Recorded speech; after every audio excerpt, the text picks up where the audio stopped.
পদত্যাগ করবেন। রাষ্ট্রপতির এত বছর পরে মনে হলো তার পদত্যাগ করা প্রয়োজন।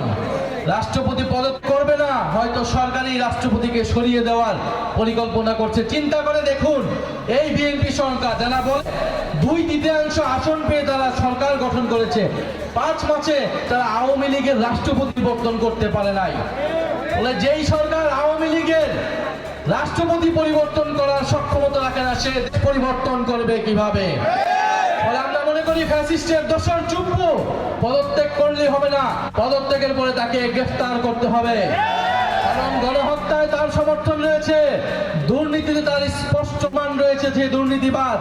ফলে সেই ব্যক্তিকে অবিলম্বে অপসারণ করে তাকে গ্রেফতার করে বিচার আনতে হবে এবং একজন যোগ্য নিরপেক্ষ অভিভাবক সুলভ ব্যক্তিকে এই বাংলাদেশের জনগণ রাষ্ট্রপতি হিসেবে দেখতে চায়।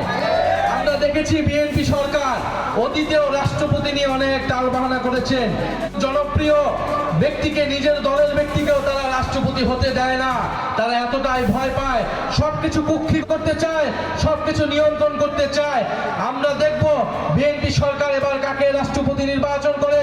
কোন যোগ্য লোককে রাষ্ট্রপতি যদি নির্বাচন করে, জনগণের এই সরকারের উপর তো কোনো আস্থা নেই, আরো সম্পূর্ণ রকমভাবে সকল আস্থা চলে যাবে।